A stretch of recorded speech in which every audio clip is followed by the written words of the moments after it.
We're at 7? We're at 7? Good to go. All right, we'll call the meeting to order and start with the pledge of the flag. I pledge allegiance to the flag of the United States of America and to the republic for which it stands, one nation, under God, indivisible, with liberty and justice for all.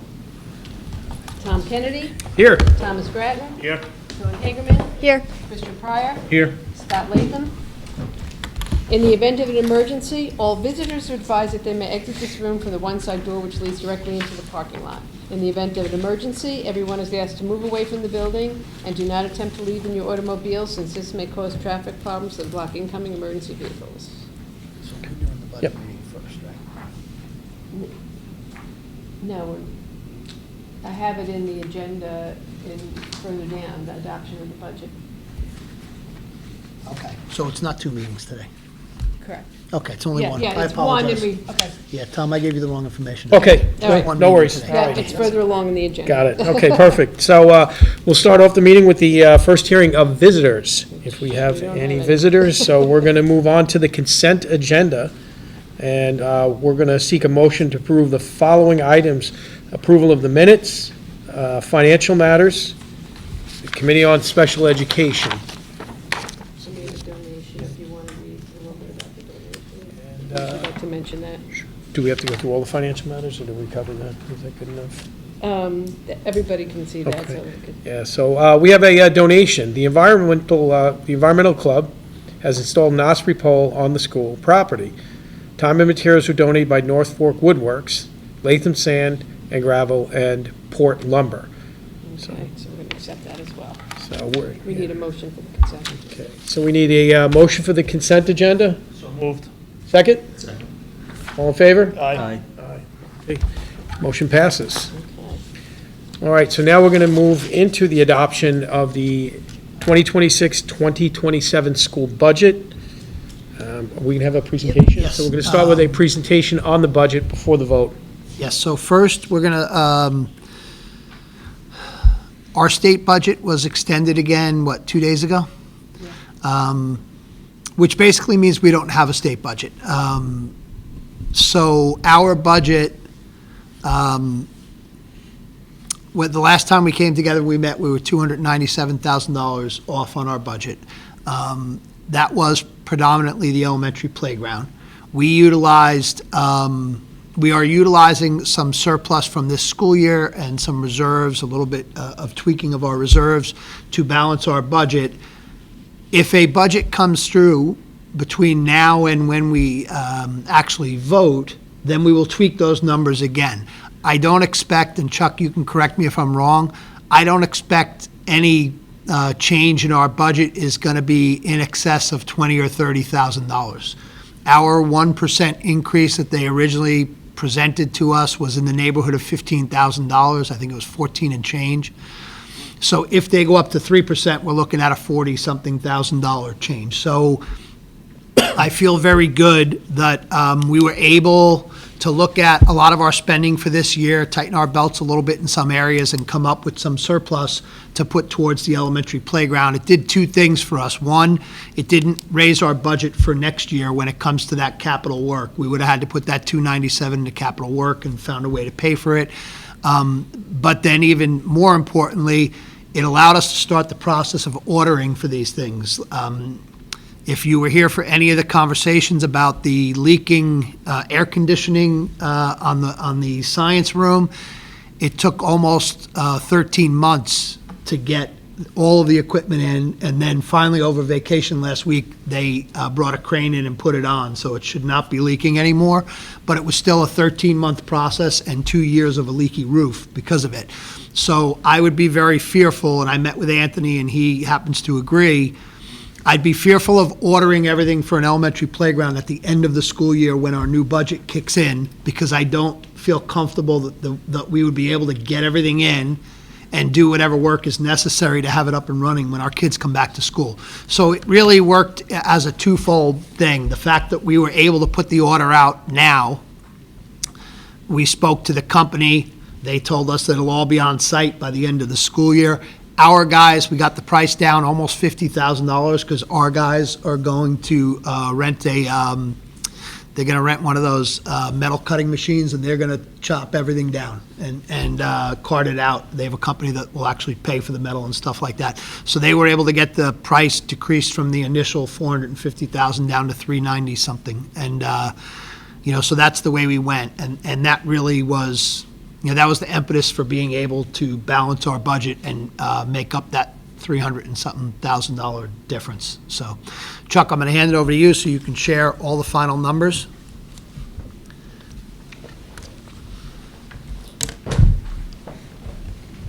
Okay, thank you. Good evening.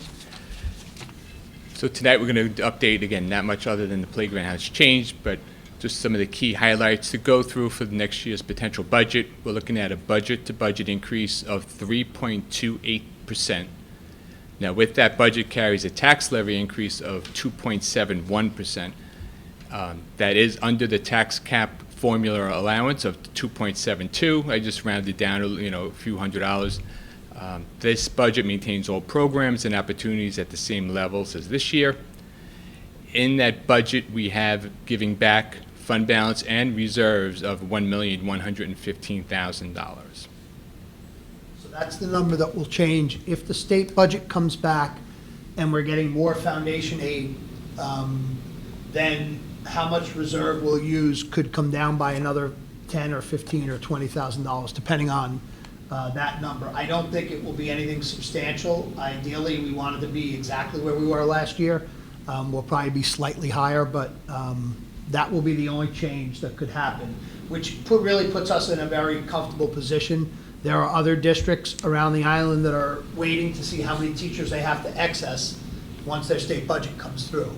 Ours really is, we've saved money and we've been very fiscally responsible over a handful of years. How much of that do we have to use this year? And how much will we have in future years is really where we're at. Go ahead, Chuck. Thank you. Great, thank you. As mentioned, so this is a revenue budget comparing next year's projected revenues on the left side and this year's current. And towards the bottom, you can see what we just talked about. Fund balance reserves, we can utilize, we increased it to $1,115,000 compared to last year was $1,065,000. A couple things just to refresh. Towards the bottom, pilot money, you can see an increase from $188,000 to $304,000. It's worth repeating, so that we don't have contracts or agreements with pilots, and usually there is. It's just something that we receive the money basically via a wire and a check, and they tell us that's actually next year's money. So the amount has increased. Again, through the town, they have not given us any, I don't know how long it will last, but that increase does lower the tax levy. When it does fall off, which is the issue, then the tax levy we need to make that up. So we'll try and have a plan in place where we can solely, integrate the change into the budget. And the top is the tax levy, again, mentioned. That's the 2.7%. Roughly the end goes from $31,087,000 to $31,931,000, the 2.71. Again, the state aid just has that 1% number. That's the last projected number. And for the most part, we've just looked at the actual monies, bumped up a little bit if we needed, like interest went up a little bit. And again, it's fairly consistent to the current year. And same thing, these are just the one slide drivers for the expenditures. Again, the bottom, the budget we're projecting for next year is the $36,797,500. That's the 3.28% increase. You can see the actual budget number. That's the budget. That's the actual number. Tonight. All the rest of this is what makes it up, but the way it technically works is that's the number that you guys are, and that's the number that our community will vote on. Salaries just projected based on the contractual agreements.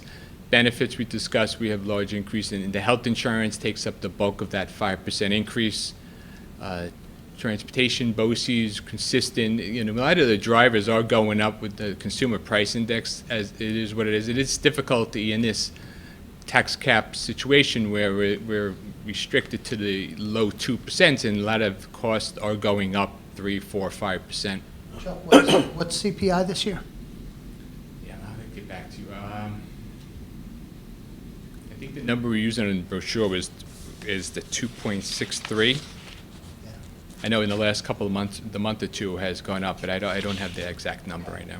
I mean, our expenses, as you can see on the right-hand side, it's difficult to keep a tax cap around 2.7, where we're supposed to be, when, you know, your benefits are going up 5% and, you know, your equipment's going up 8%, and, you know, it's tough. Like, it's anybody who fills their car up with gas right now knows that expenses are up, you know, and in a tax cap world, you have to be very purposeful in where you spend your money, because you want to provide all of your programs and you want to offer everything that we offer for, you know, for our kids, and we have an incredibly supportive community, but you want to do it in a fiscally responsible way.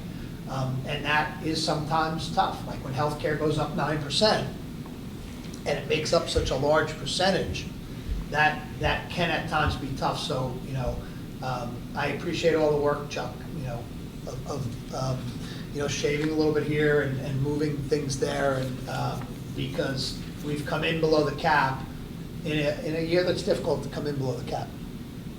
Right, exactly. Like at a district tuition, sometimes it's very hard to budget for it, but again, we've been seeing a decrease, so we were able to lower that a number, again, to be able to have salaries that we have to deal with the benefits that we I don't want to say it's luck, but you need some to kind of offset the increases that we see. And again, the summary is a 3.28% budget-to-budget increase. So this is the estimated tax billing. We're told the average house, when you're assessed at $7,000, the estimated tax increase is $188 for the year, or $16 per month. If you want to compute it yourself, the tax rate is $101.698 for every $100 of assessed valuation. And basically, your tax, we're looking at, again, 2.71% increase.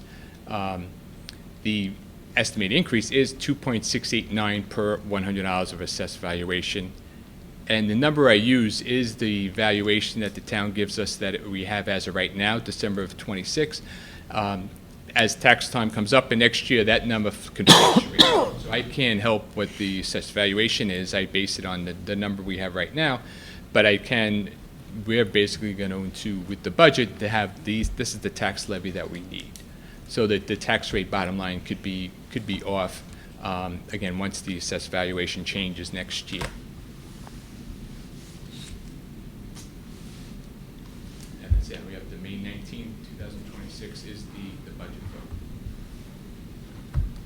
Any questions?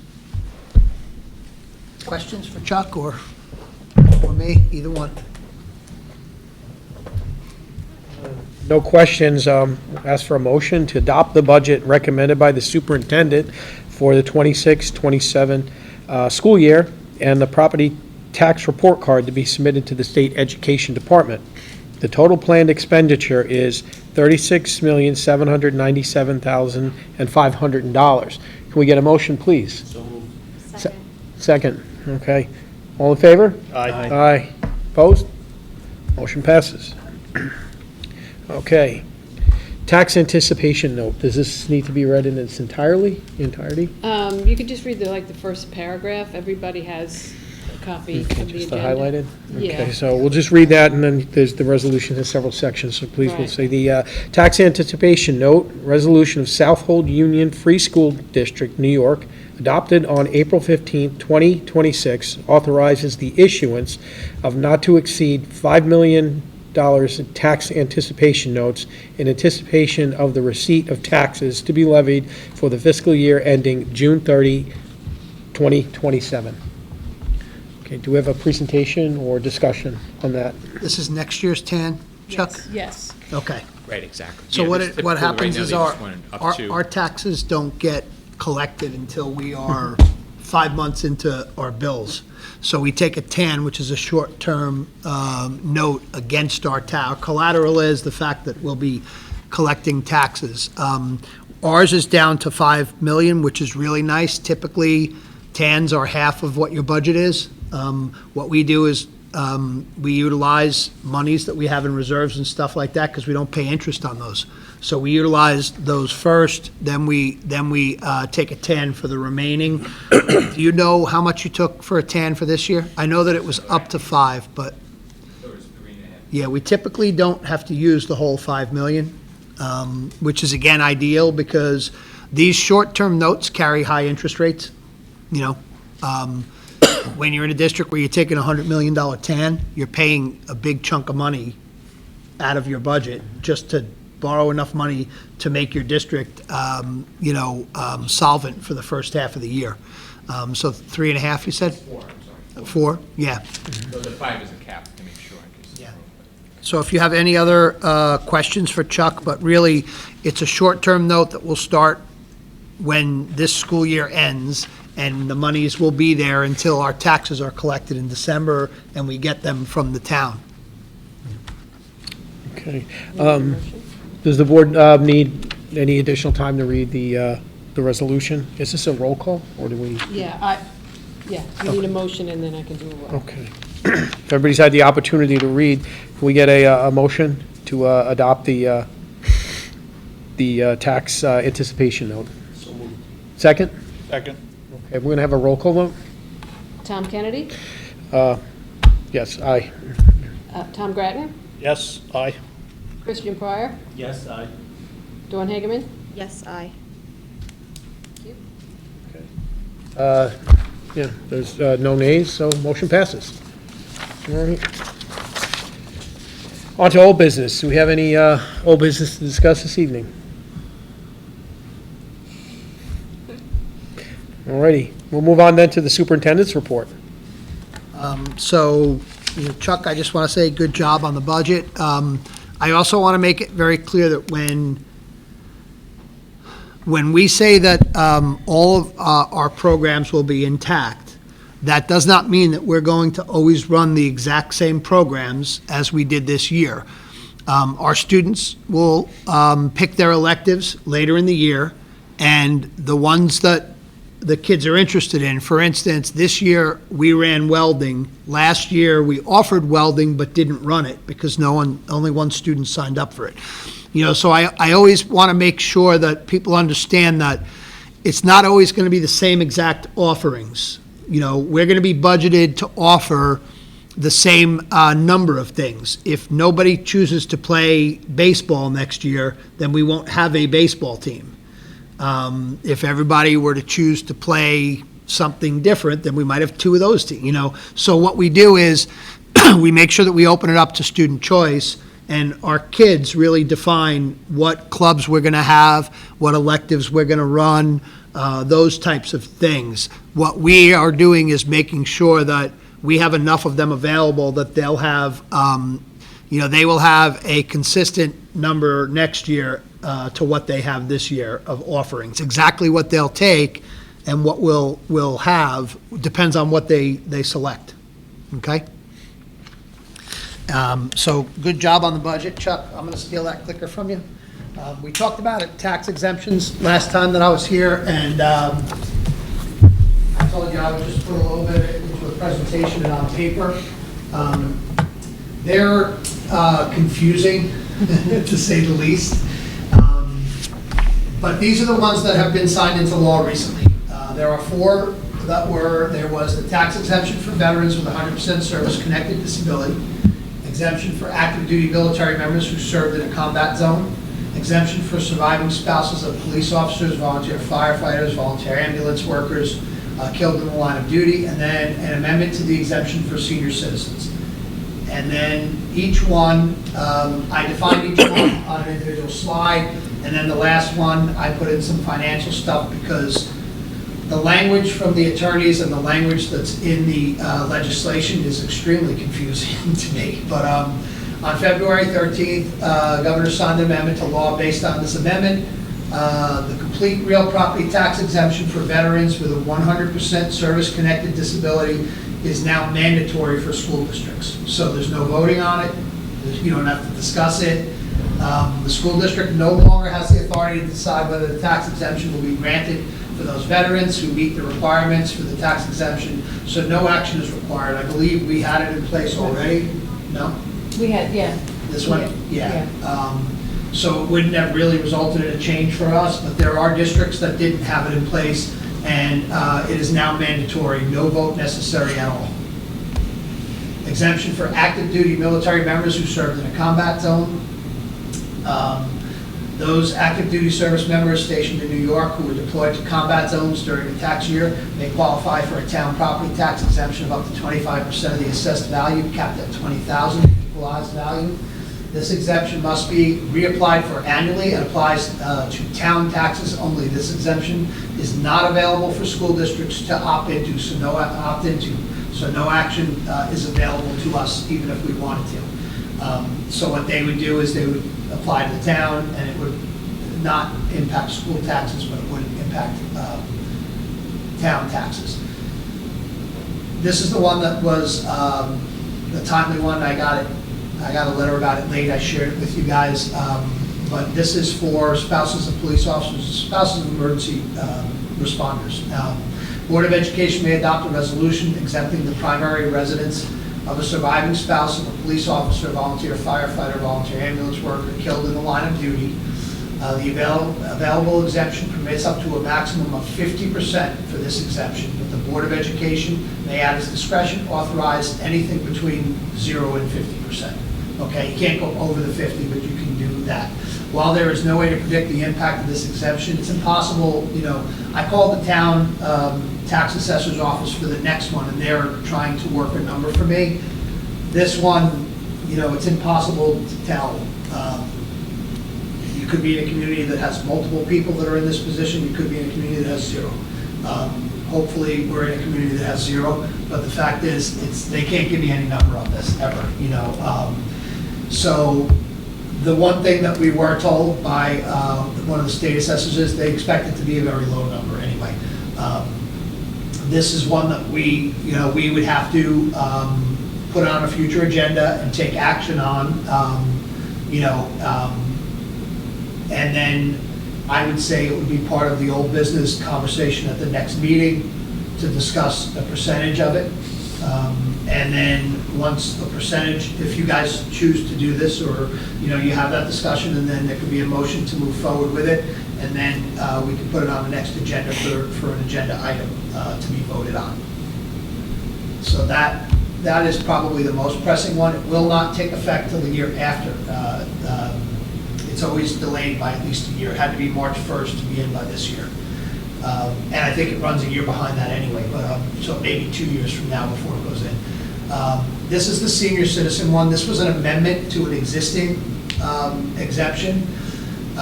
Senior citizens have been enhanced to create the additional income. Really what they did with this is they raised the level. It used to be that your income could only go up to $50,000. Now the reality is that we have a lot of people that make that their income is $50,000 and they hurt in this area. So they raised it, as you can see on here. You see here. Now they lowered, anything below $50,000 was the 50% period. Now what they did is, as you go down to a lower income, your percentage of exemption can go up. And that was the amendment. That was the adjustment they made to it. This is the easiest way to visualize it, so I put it on there. The tax assessor is looking into what impact that might be for us. The truth is, the way that all of these work are, it does not change the number of taxes that are collected for communities or a school district. It just changes the amount of tax that each person would pay. So if you had 10 people that lived in your community and you paid $10,000 in taxes and then one was exempt, then you'd have 9 people paying $10,000 in taxes. You wouldn't collect less taxes. You would just have to pay slightly more. And that's the number that they're looking for us. So those are the changes. Again, this amendment was an amendment that was adopted. It's not something we have to change. This is really the one that we have to have a conversation about, decide a percentage on if we're choosing to do it, and then eventually put it on our board agenda and adopt it, and then we notify the town and they would make their adjustment in future years.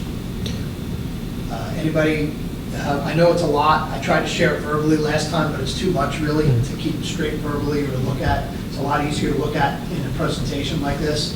Yeah, I can't imagine it being a big number though. I can't imagine this being a number that listen, in my personal opinion, I don't think this number is of any consequence to us, and this would be a no-brainer for me. I don't get to vote, you guys do, but to me, this will be an easy, if someone's spouse lost their life in the line of duty, and that gets them a 50% exemption or whatever percentage, I don't think that will impact us as a district, and it wouldn't impact me as a person in the community paying taxes. It's hundreds of people. Yeah, so I happen to agree with you. It's the easy, to me, it's the easiest ones of the ones up there. But again, you ultimately will get to have that conversation. You can have it now, and we can put it on the next agenda if you like. So we have to do 3 and 4 then, right? Are we just specifically talking about 3 right now? This is the only one you have to talk about. So- because, The senior citizen. Question on 4 though, the senior citizen one, is that, you said it's household, but what if you're married and you're both over 65? Is that doesn't impact, or does it double? Well, you only pay town Right, one tax. tax, Yeah, you only pay one tax bill per house. Too bad so you don't couldn't- get double. It doesn't work that way. So what I really need to know is if you guys want, we already started the conversation, if you'd like to discuss this now, then what we can do is we Right. can put everything. Well, if that's the discussion, I would Yeah. I would be in favor of 50%. Yeah. As a break. I mean, like you said, if it's something like that happens, it's Yeah. a tragedy. Yeah. And I don't think there's a lot of those tragedies in our Southold school district area. I mean, I would agree, I'm in favor, but it's an exemption I hope we never have to use for any of our first responders, volunteers who are out there. So yeah, I think it shows some support for them and their families in the time of need. Also helping people stay. I mean, giving them a tax break, just because Yeah. Yeah. otherwise people are moving out of the district. Sure. Potentially. Okay, So so I'll put it on the next agenda. yeah, I'll work with Ingeman to get the 50% and the language for all of it on our next agenda, okay? Thank you. You're welcome. I'll turn this thing off. Okay. Personnel. So personnel, no full-time permanent employees leaving the district, no full-time employees, permanent employees entering the district. We do have some part-time temporary employees entering the district. Read them all You off? could or- just read the headings. Okay. if you want. So we have some substitute school bus drivers, substitute teacher. We also have election workers, and then elementary after-school activities, and they'll be paid at the contractual rate. Can we get a motion supporting or rejecting the recommendation for the personnel moves? So moved. So moved? Second. Okay. All in favor? Aye. Aye. All right, motion passes. New business. Okay. We'll go on to committee. The Finance Committee. Nothing at this time. And then we have the Joint Municipal Cooperation Bidding Program. And we need to read, this is, if the board members can take a moment, it is a, Chuck, do you want to explain Yeah. the joint municipal with BOCES? Right, so basically, this is an annual vote where you, every year, so we use BOCES where, for purchasing, to make sure we're getting the best price and to do all the vetting and all that we follow, we pay a fee to BOCES, and then they tell us a vendor that we can use, so you look on a certain item, and then we get that contractual price. It saves us time, we don't have to get 3 quotes, so we follow the purchasing policy.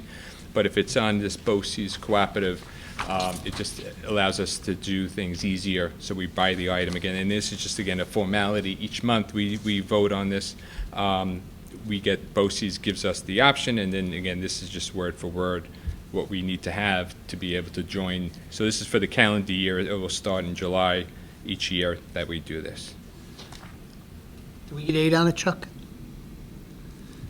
For certain purchasers, if they fall in the different categories, it Because we go through BOCES, we get 8 on certain parts of we get it. certain money. The max that we get is 36%. okay. Any questions or discussions? Okay, the members have had the opportunity to read, thank you, Chuck, the Joint Municipal Cooperation Bidding Program. If they have, can I get a motion to accept? Second? Second. All in favor? Aye. Aye. Okay, motion passes. Building committee. Really not a report, actually a question. The roof was replaced too?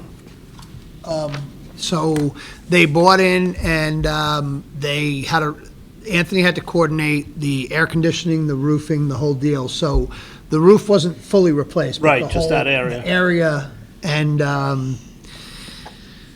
listen, I'll believe this after the next really big storm, because they worked on that roof half a dozen times and they got it every time until we had the next bad storm. I believe that this will be the resolution of it, because I think the only possible place it could have been coming through in the past was the actual air conditioning machine, the air conditioning apparatus itself, Okay. because they did so much work on that roof. So they did the whole roof, they took it off, they repaired the whole roof, then they put the new air conditioning unit on. Yes, so to answer your question in a simple way, yes, they worked on the roof also. All right, policy committee. No report. No report. All right, we'll have the second hearing of visitors, being that we don't have visitors tonight. We'll move on.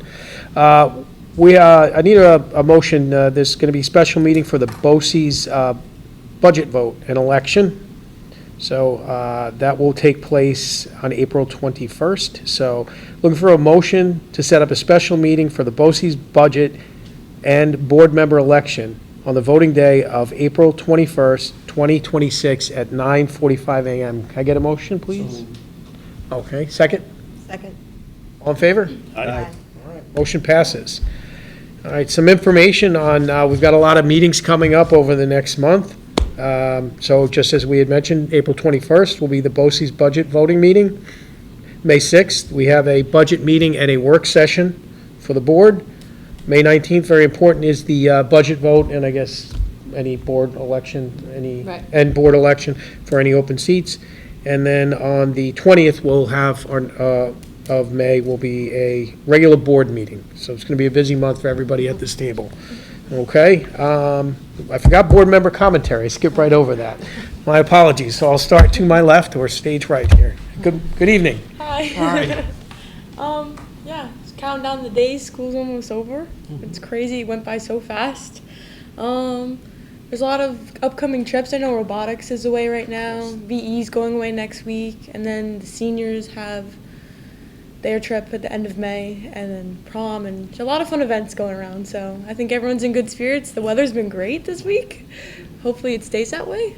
Yeah, I'm good to bring on. You playing anything now? Yeah, I play lacrosse. Are you? How are you guys doing? We're doing pretty good right now. You had Yeah. a game yesterday, right? Yeah. And we have another game Friday. So. Good luck. Thank you. Tom? Nothing, just Chuck, thank you for the budget and do an awesome job. Wish the robotics team best of luck at their, They're going to be in Albany this weekend, yeah. and then they qualified for Worlds. That'll be down in Houston next month. Exciting. Yeah, it is exciting. Don, you have anything for us? Thank you, Chuck. And, the fields are looking really nice. I saw a lot of people working on them hard on the weekends and over vacation. It was really nice to see them taking a lot of care into it. And good luck to the elementary play this weekend. All right. Fantastic. A lot of great things going on for the remainder of the school year. So with that, I'll ask for a motion to adjourn. Get a motion. Second. All right. All in favor? Aye. Aye. Okay. Meeting adjourned.